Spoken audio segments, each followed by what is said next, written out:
Hey, this is Texas country musician Bree Bagwell inviting you to check out my podcast, Only Vans.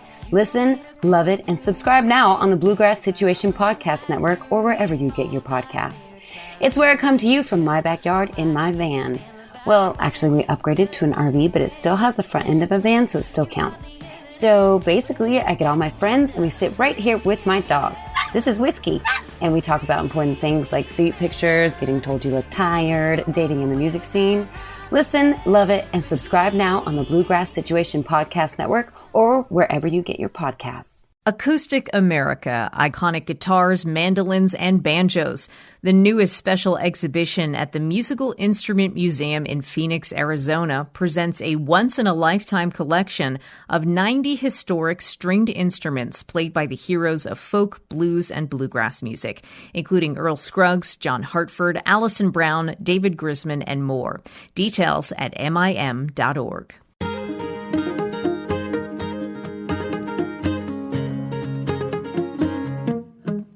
Oh, hi, and welcome to Basic Folk, where we have honest conversations with folk musicians on the Bluegrass Situation Podcast Network. Hello and hi, and welcome. I'm Cindy Howes. I am the host of this podcast.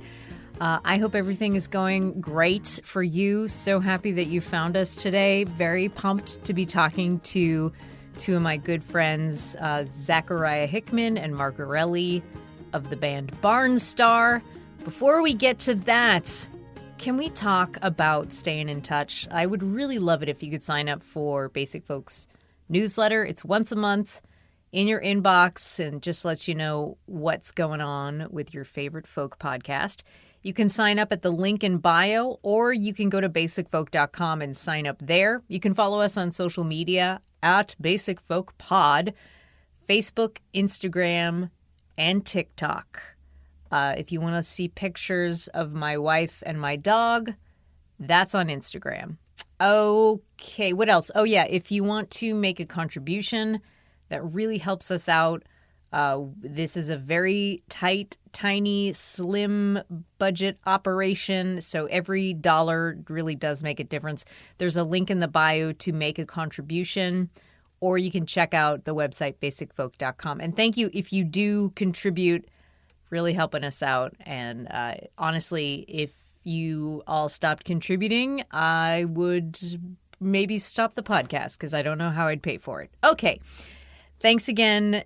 Wink, thumbs up, high five. Barnstar, Boston's premier kinda bluegrass and definitely bombastic band, has released their new album, Furious Kindness. And we are hashtag blessed to be welcoming Mark Erelli and Zachariah Hickman to the pod. Originally a fun side hustle and bluegrass vehicle for Zach, the group, which also includes Charlie Rose and Taylor and Jake Armerding, started very casually performing at the legendary local Cantab Lounge. Zach accurately likens the vibe of that place to a basement Star Wars cantina full of bluegrass bands. I've been there. It's true. In between their main gigs with performers like Josh Ritter and McKenna and their solo careers, Barnstar has cultivated an explosive live performance filled with energy and emotional expression, leaving concert attendees cheering and crying along.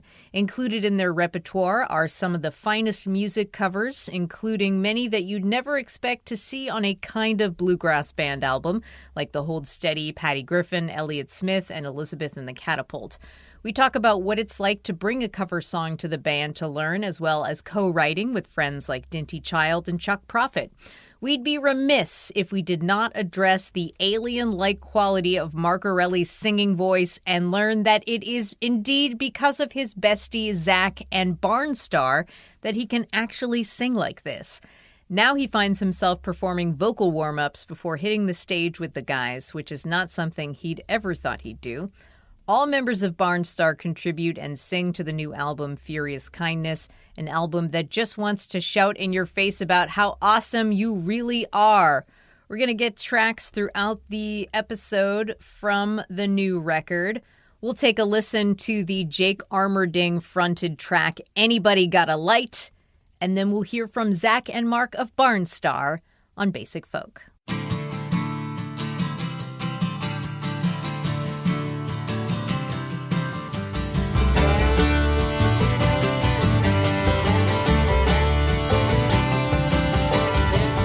to all my fellow Americans trying to make their way through the Shadowlands. But it's raining walls and shackles, they're howling for my blood. I'm trying to keep my footing, but I'm stumbling in the mud. Going back and forth and back. I was looking for the turn, but the turn's gone back.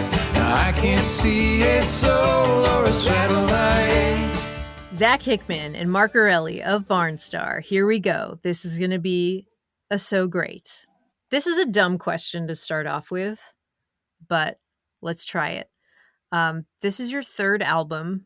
Barnstar has been around for I don't know, Zach, I feel like you were doing Barnstar as sort of like a catch-all kind of thing at the Cantab for a really long time. I have flip phone pictures of the band. It's been that long.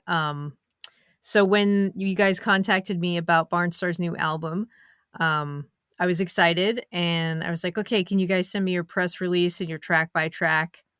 Mark Erelli's response, what are we, a real band? I know you're a real band and I know that you know that you're a real band, but can you get into the casualness of Barnstar and how that has shifted for everyone over the years since it's become a quote unquote real band? Sure thing. You're right, Cindy. Originally, somewhere in the mid 2000s, Barnstar was just sort of a generic name for whatever mischief I felt like putting on, mostly at the Cantab. At the time, I was on the road so much with Josh Ritter, and I just wasn't getting the attention that I so desperately craved, So I would put together these projects and bring them to the Cantab, and I would call them Barnstar. And some of the early iterations were very entertaining to me, but they weren't especially good. I certainly remember doing Captain Vegetable, the Sesame Street song. Oh yeah, with Alex Spiegelman. There was clarinet on stage, and there was a hat with fruits and vegetables attached. It wasn't our shining hour. But I did sell some tickets or get people involved. So I kept doing it, and then eventually this particular version of the band sort of coalesced, and I was like, all right, this is a fun, real thing. And people kept asking about, when are you guys going to make a record? And so blah, blah, blah. So we did. This has never been anyone's full-time job, but it's always been a project that we would kind of fit into the rest of our careers and lives when we could make it work. And that availability kind of goes up and down with life and situations. But for those who are not familiar, could you describe the Cantab? Imagine that you took the cantina scene from the Star Wars movie and made it like an underground basement and filled it with bluegrass fans. It was a rowdy once a week, really like the kind of the center of the Boston area bluegrass community for many, many years. Before I was ever there, it was already there, and it's still going in a slightly different version now, but kind of a rough anything goes bar that would have excellent bluegrass every Tuesday night. And that used to be my church when I first moved to Boston. I would go there every week. How did you find it? I found it in the Boston Phoenix. Hell yeah. On the second day that I moved to town, and I went to the Cantab, and there was a young banjo player who was there for the first time named Chris Pandolfi. Oh. And we both sat in at the first night there, and we got off stage, and there were guys with business cards being like, we need some young players. And the Cantab was the reason I never had to get a job when I moved to Boston. I started working immediately. Wow. Amazing. Yeah, it was a lot of fun. And it was a special scene. When I explained Barnstar to my wife, I said, Barnstar is a band that Zach created so he could yell, "Come on" stage anytime he wants. So tell me more about come on, like where it comes from, why it's lived so long, and how it feels to like express yourself on stage like that. I grew up in a rather emotionally contained household. Let's go with that. We were not a loud exclamatory family, but I'm sort of a loud exclamatory person at heart. And when I remember being in college and listening to jazz ensembles, and I would sort of close my eyes and listen and just get overcome with excitement and emotion, and I would quietly yell to other people, "Come on!" Just basically both, you're doing great, and I know you can do better at the same time. It's both exciting and praising and encouraging you to find your outer boundaries. And then people started to make fun of me because I was just the guy sitting in the corner with my eyes closed, listening to music, yelling "Come on" at strangers. And very little has changed. I've never heard that story before, but that tracks. Yeah. So I've heard Zack talk about his upbringing and how it was like a little kind of buttoned up, but I don't believe you. But I would love to hear Mark talk. Like, have you seen evidence of this? Well, yeah, I mean, that's kind of like asking for evidence of a negative, right? Like, Zach's dad is a kind of a taciturn guy, very nice, very respectful, but he's not going to, bowl you over with a lot of, preemptive conversation. If you ask him a question, he'll answer, but not super effusive. So I guess, I wasn't there when Zach was growing up. I trust him that was the case. I've never even been to the old house, but it certainly tracks everything that he said, with kind of, how he is now, that it makes total sense to me that he would develop a rallying cry, because this is truly who he is, right? Like, he said he's, kind of this exclamatory, beast by nature. And that's definitely true. And it's not just on jazz or bluegrass gigs, because when I started hiring him to play bass with me in my folk gigs, we'd be on stage in coffee houses and I'd hear like a "come on" in the middle of like some story song. And I was like, what is he saying "come on" for? And it's like, oh, he's trying to get me to dig in and do better, So yeah, all that stuff is totally believable to me. Okay, sorry if this is kind of a redundant question after the "come on" question, but there is like a true like wild silliness to Barnstar, but it's done in this like really classy way. Can you talk about the band being able to like pull off goofiness in style? Well, I think the suits have something to do with the style, right? I mean, you can get away with a lot if you're wearing a three-piece suit. Very true. Yeah. Yeah, Barnstar for me was really about ticking some boxes that I didn't feel like were being ticked for me, either professionally or artistically, or, I felt like maybe I was filling a void that I felt was empty. And part of that for me is the live performance, like it's the only remaining non-downloadable experience.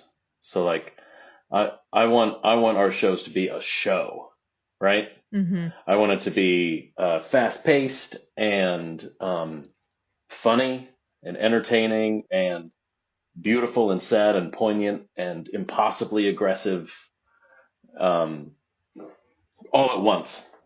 And so part of that is just letting people be themselves too. Like, if you Charlie want to take your shirt off and stand at the edge of the stage and yell at people for half a song, like that's what you've got to do. I support you. Let's do your thing.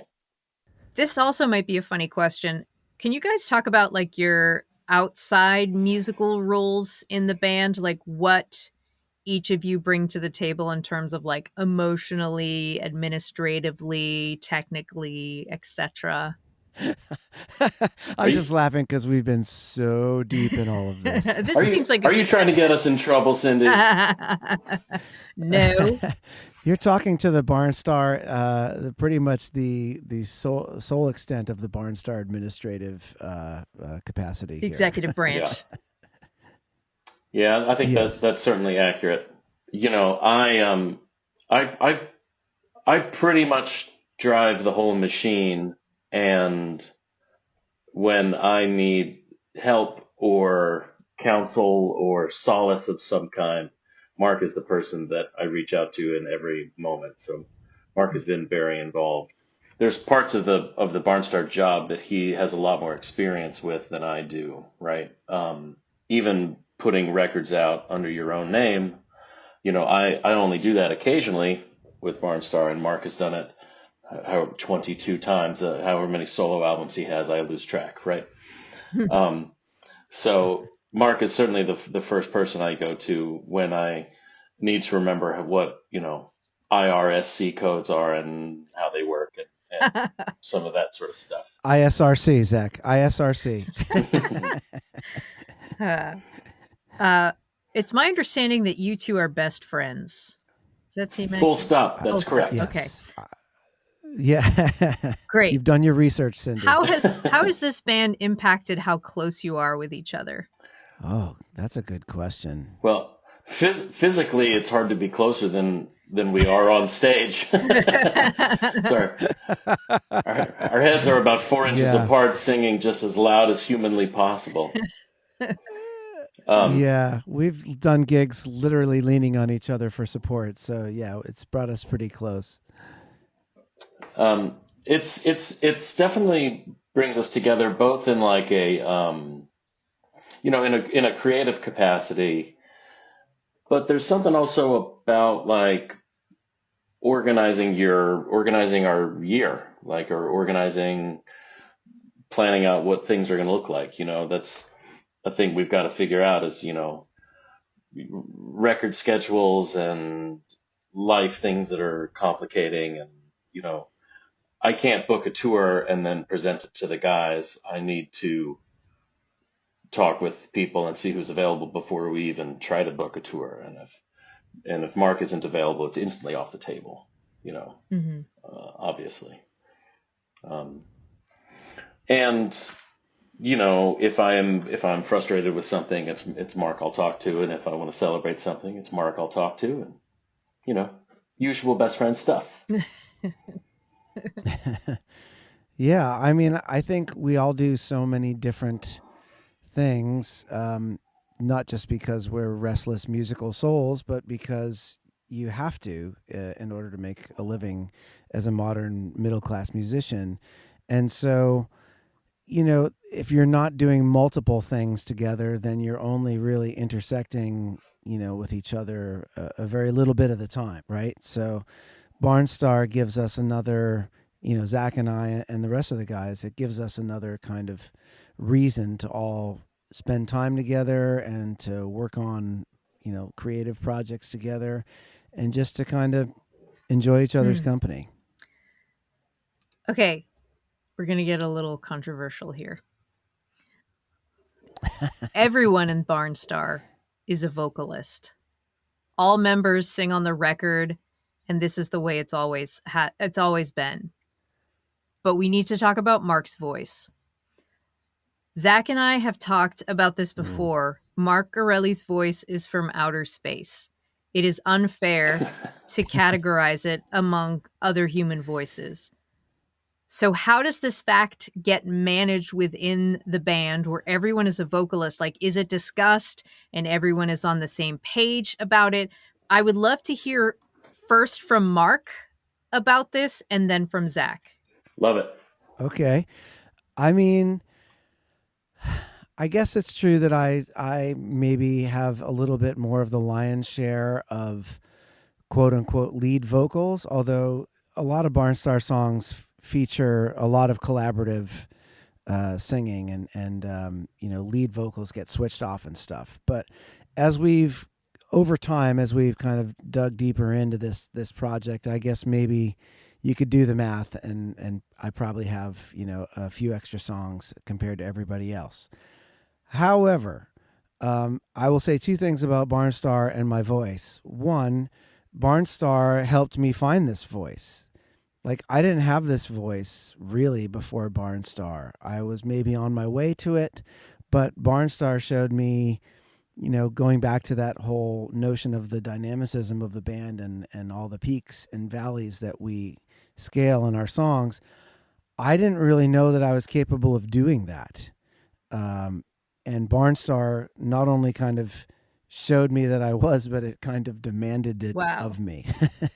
and so I've had to learn about myself through being in a bluegrass band, and I've had to do things that aren't very fun, like not drink, like vocal warm-ups, like eat a certain diet, like exercise, like go to bed early. Like I've had to train in order to just be a functional member of this band. So that's the first thing I would say. The second thing I would say, with reference to everybody's, how we all think of each other's voices, like, I'm just such a big fan of all these guys and what they bring to the band. And yes, there's singing voices, but there's so many other kinds of voices. There's an instrumental voice as well that I think is equally as important as a singing voice. And so, I'm just in awe of, everybody else's wheelhouse, the best things that they do, I'm just in awe of. And I'm constantly working on what I do and what I'm good at, and even what I'm not maybe as good at, just so I can keep up with them. And that's really the honest truth. Like, I'm just trying to hang with these guys because they're all better musicians, I think, than I am. I'm not sure. Maybe I should mute for Zach's answer. I'm not sure what Zach's going to say. Zachariah. Well, all right. Is it my turn? Yes. For good reason, the term bullying has a bad connotation, but I wish there was a better word that means like bullying, but as a force of good, in service to the greater good. I definitely bullied Mark Erelli into being in a bluegrass band. And then we would work on a song. He'd say, well, I can't sing it that high. And I would just say, yes, you can, and move on. And then he would have to sing it that high at the gig. So he would learn how to sing it that high. It's positive bullying. Aggressively encouraging. Aggressively encouraging. Furious kindness, you might say. Exactly.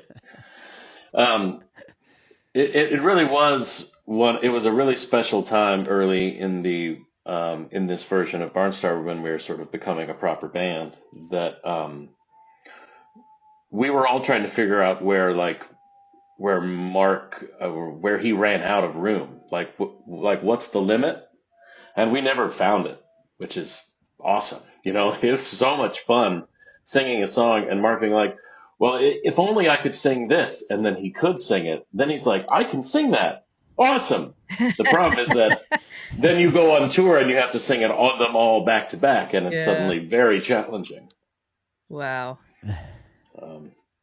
But I take no responsibility for Mark's incredible voice from outer space, but I do take a little responsibility for helping find its outer limits. What's it like when has Barnstar ever played 10,000 feet above sea level or anything like that? Yes, we have. Oh, exactly. Yes, we have. Yeah, we played in Crested Butte, Colorado, and I think we were 11,000. Whoa. And that was just as hard as it sounds. Yeah.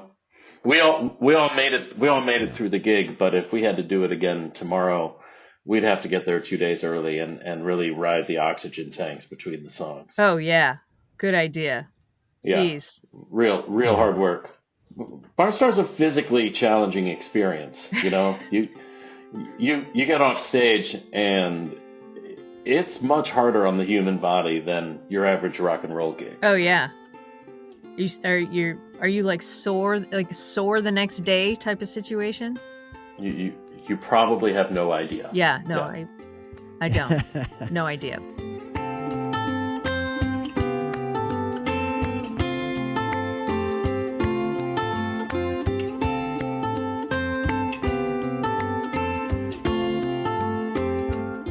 Barnstar's third full-length album is Furious Kindness, which is a great title and reminds me of a couple of different favorite phrases. I don't know if you guys have ever heard Edie Carey calling herself aggressively friendly, but it's like in that same kind of vein. Furious Kindness is a phrase that comes from Jake Armourding's song, Anybody Got a Light? What do you both think of when it comes to Furious Kindness, and why was this the perfect title for the record? Wow. I mean, I think we were just talking about the role that kind of, positive bullying. I mean, that's kind of another, Furious Kindness is another term for that, I think. We're always kind of spurring each other, I think, to new heights. And anytime someone feels like they're maybe not able to do something or they're feeling a little off that day, there's a lot of support in this band to give it a go and to do the best you can. And oftentimes you're going to get there, So I think Furious Kindness really is a great name for that kind of positive bullying that Zack does in the service of the song and in the service of the music and in the service of honoring kind of what it means to bring together people and musicians in the same space. Mm-hmm. It's a sacred thing and you don't take it lightly. And Furious Kindness is something that really kind of makes it happen. I hadn't planned on calling the record Furious Kindness, but that was a phrase of mine that Jake took out of a conversation that we had as a band and then put into the song, which I found surprising and pretty moving when that happened. So it's sort of a cyclical thing. But that was basically me talking to everyone about like what I think of as kind of the mission statement for this band, and this time around I put it in the bio, but really it's like, I kind of want Barnstar to be just shouting directly in your face about how awesome you are at stuff, It's aggressive and encouraging at the same time. And, I thought that was a moving gesture on Jake's part, fitting that into the lyric. Yeah, that's cool. All right. Another email quote from Mark Erelli. You guys didn't send me a press release, so I had to just take quotes from our email correspondence. Mark says, "We've been avoiding as much of the hoops one must jump through for modern releases as possible with this one. And I can respect that. This band seems like a fun outlet for everyone. So how are you trying to keep this band and keep this album release as fun as possible?" Well, I mean, I guess maybe I should just expound a little bit about what I meant by that, in that Barnstar is kind of a bit of a busman's holiday, right? Like, I don't have to be the sensitive, deep, philosophical singer-songwriter alone on stage, and none of the other guys have to be side musicians in whatever projects they're in. We all get to kind of just bring our best selves and the thing that we love to do most to the band. So, for me, that's what I mean when I say like we're trying to just really keep this enjoyable. Just like make it the most fun that we can possibly make it by just doing the thing that we love the most and that we're best at. Everybody's a multi, whatever. Everyone plays multiple instruments. Everybody wears multiple hats, but we all kind of wear, what I guess is our best or strongest hat in this band. And that's what makes it so enjoyable to be in.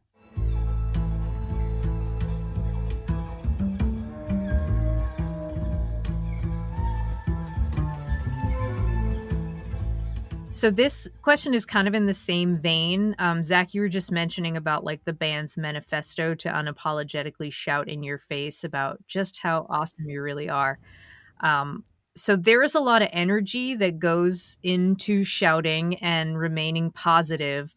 So how do you both work to protect your Barnstar energy so that it does remain upbeat and positive? It wouldn't be honest to say that like every part of going on the road is super fun, right? Um, you know, none of us got into the music business because we really love driving 3 hours at a time, or because we like staying in strangers' houses, or any of that stuff. Um, and the thing that I think we all do, like if you come backstage at a Barnstar show 20 minutes before, it's going to be a pretty quiet place, right? Um, we're we're older than we were. No one's getting super rowdy. No one's getting super liquored up. We're straightening our tie clips and doing our vocal warm ups. And Charlie's probably napping because he had too much Thai food. And it's all a very subdued affair, basically until the second you go on stage. And for me, I think it's all about like energy maintenance and responsibility, so that when we go on stage, that is the only place I want to be for the entirety of that show. And every single second that we're on stage, I want that to have this palpable intensity. Hmm. There isn't any moment to kind of settle in and relax, really. It's pretty driving the whole time. And I protect that space by having a smaller profile before and after the shows. Today is our one day off on this tour, and I haven't done a lot of things today. Yeah. I've been grocery shopping in silence. I'm not, walking around shouting "Come on" at all the dogs being walked in the neighborhood or anything. So I'm trying to save it up, because we have a bunch more shows right around the corner. Yeah. Yeah. I mean, to all that, I would add that the way that I preserve a lot of the joy and the furious kindness of Barnstar is that the Barnstar repertoire is largely only something that I allow myself to indulge in with this band, with this group of guys. There may be one or two songs that I brought to the band that I might throw into a solo show. Actually, probably just Charlottesville is probably the only thing I've ever played in one of my solo shows. So there's this thing we do in Barnstar, and also these particular songs and this body of work that I only get to really do, that I only allow myself to interface with that project and with those people.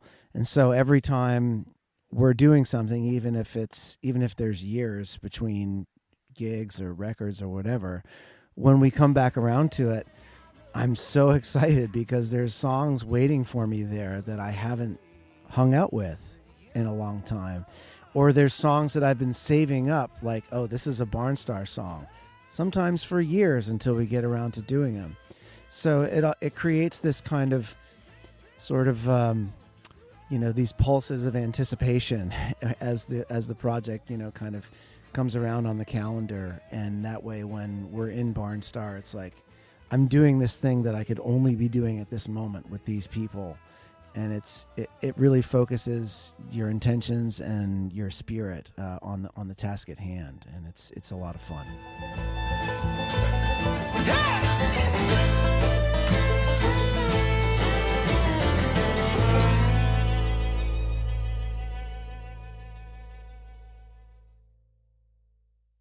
Hey friends, you probably know that here at Basic Folk, we are not only podcasters and music fans, but we are also feminists. Folk music feminist Lizzie No is here with an important ask. Hell yeah, Cindy. Okay, so we can all agree that abortion is healthcare. But if you live in the state of Tennessee, you will need to travel over state lines in order to access that healthcare. It's the worst. I work with an organization called Abortion Care Tennessee, and we are currently raising money so that we can make sure Tennesseans have access to reproductive health care in spite of our state's bullshit abortion ban. There's no better time than right now to fund abortion, especially since the National Network of Abortion Funds is doubling donations between now and May 31st. Just go to abortioncaretn.org and click on the donate button. Then choose the option that says Donate for Fundathon. Thanks for joining the fight for reproductive justice. Abortion forever, no matter what. No matter what.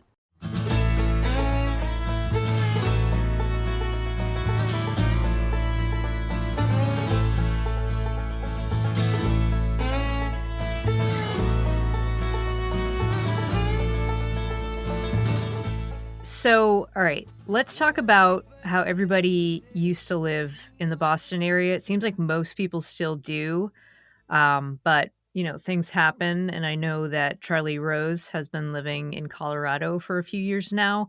How does Charlie's, distance affect how the band gets together and stays together? And just, the general, camaraderie of the band now that, Charlie is away? It's not wildly different. It just means that everything takes a little more planning, and if, it used to be like something would come up and there'd be a vacancy at Toad and they need a band and we could just last minute go in there together and play. And so we can't do that sort of stuff. But, we stay in touch. We see each other, throughout the year for various reasons and adventures, and then when it's time for a tour or to make a record like this, we just build in an extra day or two and we send homework assignments and we expect that we're all going to show up and be prepared. And so far it's been working great. If I got to see Charlie a little more frequently, that would be great, but I'm lucky to get what I can. He's a busy boy. Yeah, but it also seems like he's done a really good job at staying in touch with the New England singer-songwriter musician world, as somebody who knew Charlie when I lived in Boston, back in the early 2000s into the mid 2000s. I lived in Pittsburgh for 15 years and stayed in touch with him. So Yeah. that's a good quality to have in a band member who lives so far away. Exactly. And it's funny when you spend so much time on the road, as a lot of us do, it's not that wildly different. Yeah. If I'm, you can run into a person in Colorado as often as you would run into them in Somerville, if you're constantly shipped in the night. Yeah, right. And one of the tracks on here, Believer, you and Mark and Charlie wrote that song together. What was it like? How did that song come about, since he is not around? That was a lot of fun. That was the first ever Barnstar co-write, actually.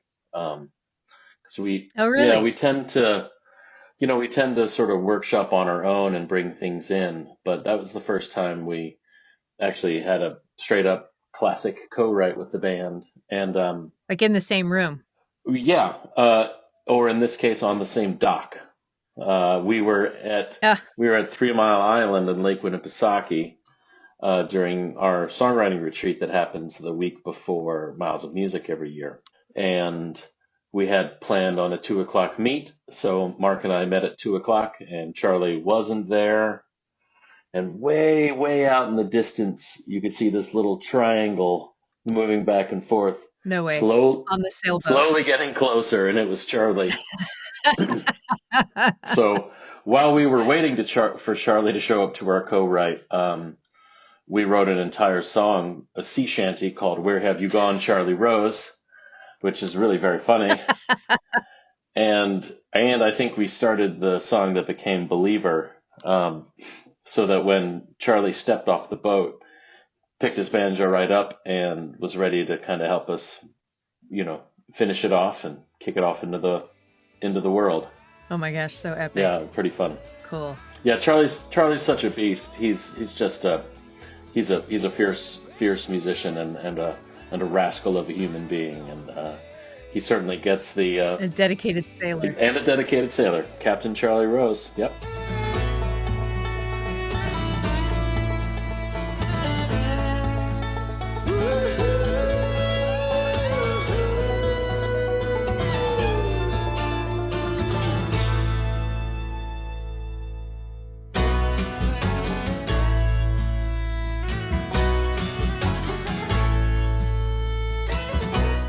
Here's a couple of questions about being bluegrass and not being bluegrass. Taylor Armerding is a veteran of the bluegrass world. He was frontman, lead singer, mandolin player, chief songwriter for the bluegrass band Northern Lights for almost 30 years. And Taylor is part of Barnstar. So how has playing with Taylor for this long allowed you to refine Barnstar's bluegrassness and taught you about pushing bluegrass boundaries? Yeah, Taylor's old guard Northeast bluegrass. He's got a great history behind him, and his son Jake that plays fiddle in Barnstar. I mean, I think he started performing with Northern Lights when he was 13 years old or 12 years old or something like, or even younger maybe. So the two of them came to the table already with a whole set of material and special songs that the two of them had arranged that if we had started from scratch would have taken forever to pull together. Mm-hmm. And when we really first started, brand new, when we first started out, we would borrow a number of their like duo arrangements and incorporate the band around it because they would sing so well together. It was just magical to watch, We don't do as many of those songs now, but, even like on our last album when we were thinking, brainstorming material, it was late in the game that they suggested, hey, there's this song that Taylor used to perform 20 years ago that an old bandmate wrote that we could redo and have a different version of that sounded great, So Taylor has a real, he has his own particular body of work that he could bring to the table and that we could work with and choose from, and that has been invaluable. Yeah, Taylor and Jake are kind of the bluegrass institutional memory part of Barnstar. I mean, they've really been in that music kind of the most consistently and for the longest, I think. And it's not, Barnstar does a lot more than just that kind of bluegrass, but it's really great to be able to credibly do a straight up bluegrass song because those guys are in the band, and that's kind of where they come from, filtered through a New England sensibility. My bag.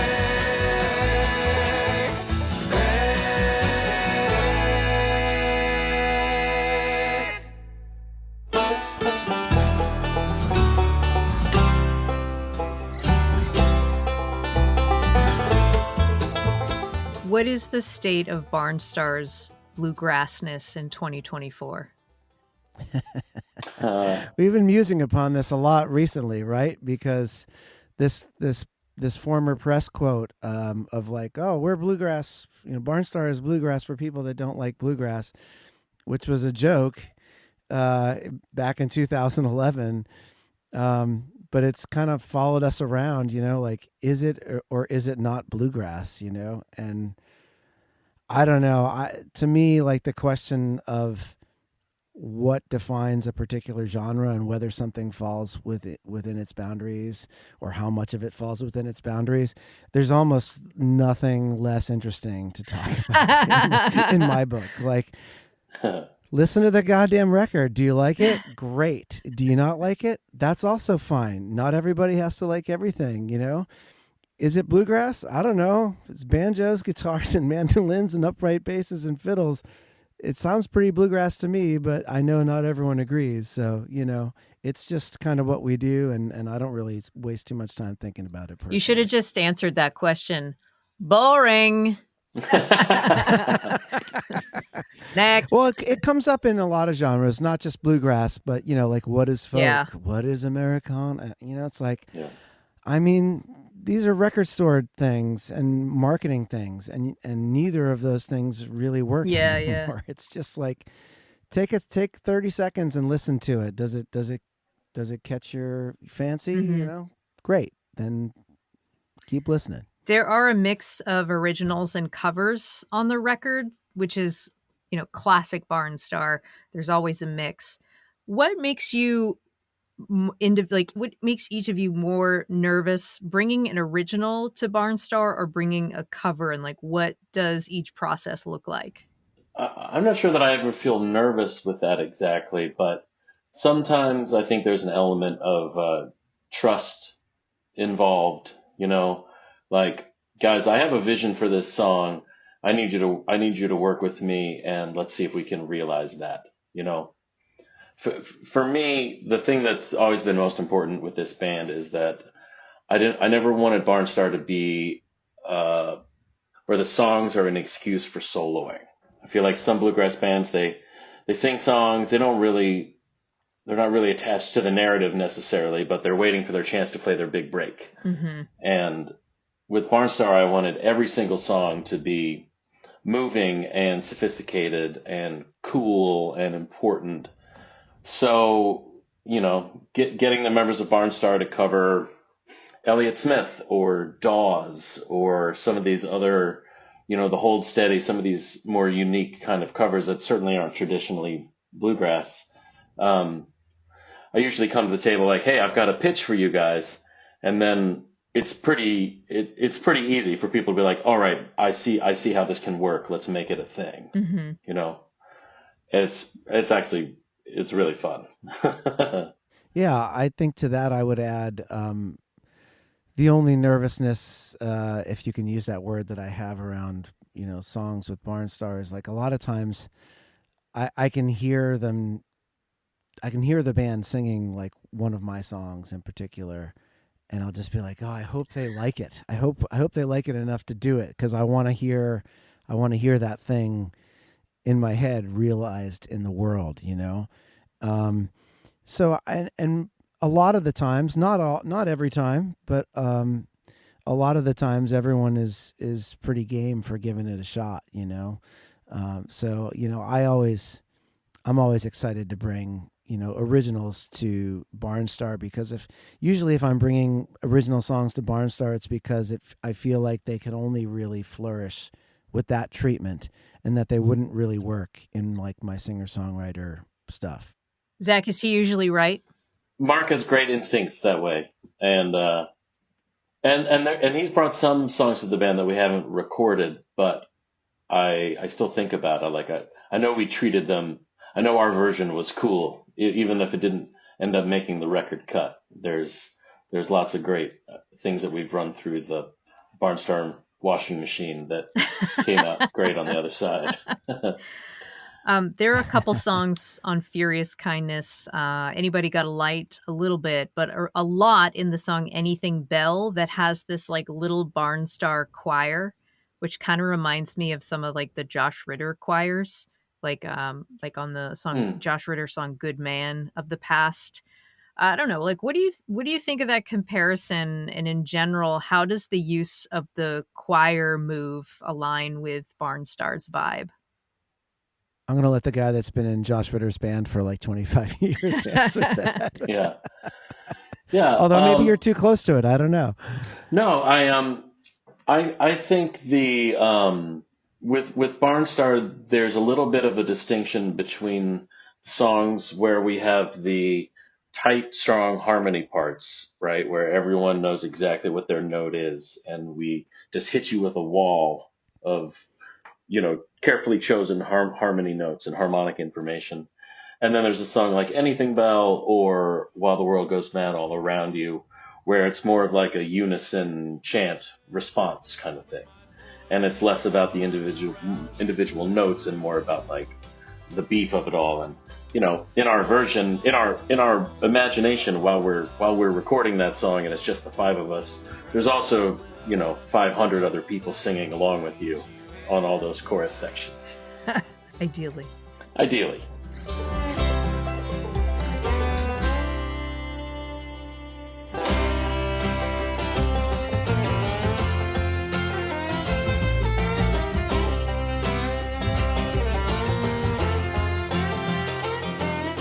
So there are a couple of co-writes on the record, notably Dinty Childs co-wrote Witness, and Chuck Prophet co-wrote While All the World Goes Mad. Is it While All the World Goes Mad Around Me? While the world goes mad all Okay. around you. Really Very got close. that one. While the world goes mad all around you. Mostly I just want to hear about Mark Erelli and Chuck Prophet's blossoming friendship and what was it like to co-write that song. And then we'll have a part 2 after you answer that one. Yeah, I mean, Chuck is someone that I was aware of him and the massiveness of his body of work for a long time, but I had actually never really known how to approach it. Like, where do you start when someone has 13, 14 albums, you know? And it kind of occurred to me after a while that like maybe he and I sort of share a little bit of that kind of confounding presentation to music fans. Like, we both have lots of records. They span, 25, 30 or more years. Like, if you want to get a sense for what we do, how do you do that? Do you have to listen to all 13, 14 records, or is there a good record to start with, So I had never really dug into his work. And when we found ourselves on the same folk festival and kind of got a chance to see each other perform, I was a huge fan of his immediately, but what was more of a shock was that he seemed to be quite respectful of me and into what I was doing as well. In fact, I think the first time I came off stage and walked by him, he said, "Well, you just got all that dialed in, don't you?" It's like, that's a great Chuck Prophet impression. Oh, I can go all day, but I took that to be a compliment. And so, when I was in San Francisco the next time after that festival, I did something I almost never do, which is I reached out to him in a very kind of extroverted way, like, "Are you interested in writing with me?" I'm actually pretty shy about most things, and have probably spent most of my life assuming that people don't want to do things with me. So this time I just took a chance, and he said yes, and we wrote for 2 days, and he brought his friend Kurt Lipschutz along, who's been a long-time collaborator. And Kurt is more of a lyricist guy. He doesn't know anything about music, but he can throw out lines all day. And we wrote 3 songs together in 2 days, one of which was Her Town Now that I recorded on a solo record of mine. And While the World Goes Mad All Around You, we thought was a rock song, but we could never really kind of get the right feel for it in more of a rock arrangement. And I'm not sure. I mean, I must have brought it to the band and said, I must have played it for Zack and said, "Hey, I wrote this song with Chuck."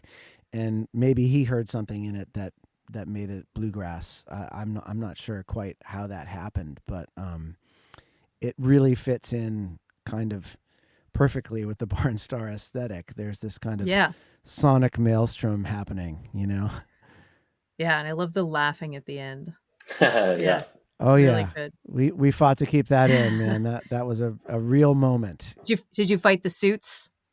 Yeah, I mean, there's no one telling us we can't do anything. Yeah. Exactly.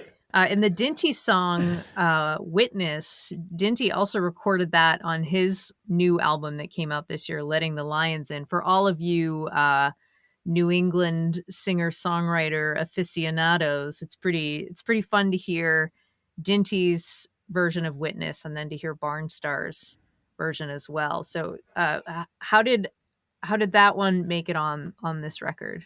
This was a very rare situation for me where I co-produced the Dinty album, Letting the Lions In, and I produced the Barnstar record. And I've never produced 2 versions of the same track like that before. But the Barnstar version was certainly recorded first, and I was really moved by the message of that song, which is pretty clear quickly, but it's really about the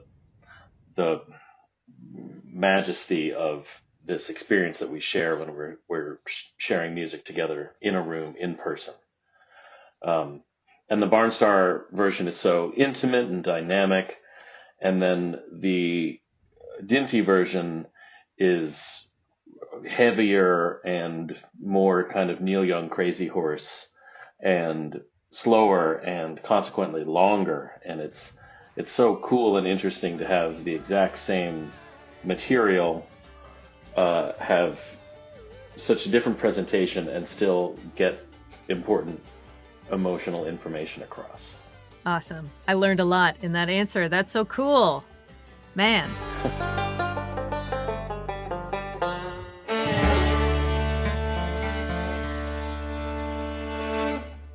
Would you guys like to do a very special Barnstar lightning round? It's a game we call Which One? I don't know if you're familiar with this game or not. Let's do it. The answers are Mark, Zach, both of us, neither of us. I'm going to ask a question, and then I'm going to count down 3, 2, 1, and then you tell me what the answer is at the same time. All right? Love it. Okay. Which one is eating healthy? 3, 2, 1. Mark. Zach is good at this game. Which one is the better roommate? 3, 2, 1. Both Neither of us. Well, is it the snoring? Okay. I don't know. Yeah. Which one is asking the sound person to turn themselves up in the monitor? 3, 2, 1. Mark. Zach.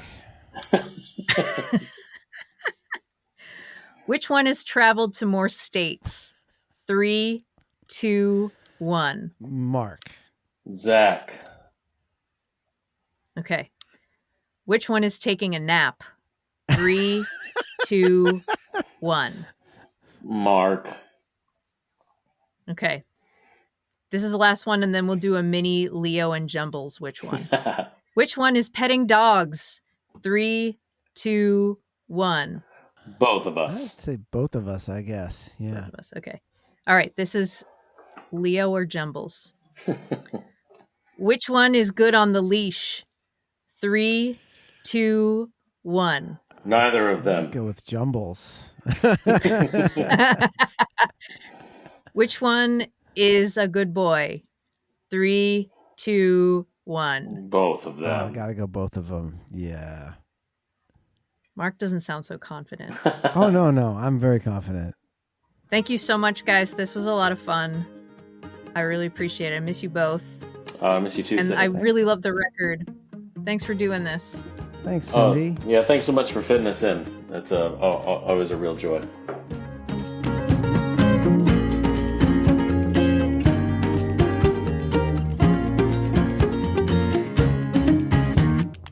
This episode of Basic Folk was produced by the one and only CJ Nungesser. Shout out to CJ. This one was a disaster to put together. She did a great job. Our music composed by Alex Stanton. Basic Folk is on the Bluegrass Situation Podcast Network. You can find all of our episodes there, wherever you get podcasts. You can look for us on folkalley.com or on Folk Alley's mobile app. You can search for Basic Folk on the SiriusXM app, or you can check out our website, basicfolk.com. If you enjoyed this episode, perhaps you can share it with your friend that you went to music summer camp with, and she started learning the banjo in the middle of the summer camp. And now she's a very cool podcast producer that is currently doing a project where she offers people free help in New York City, and it's been really fun to follow along on her Instagram stories. You should send this to her because she actually knows Zack and Mark, and I think would really enjoy it. Well, I don't know if she knows Mark, but at least she knows Zack, and I think she would really enjoy hearing this. Send that to her. Okay, thanks for listening all the way to the end. You're the best, and we'll talk to you next time. Bye!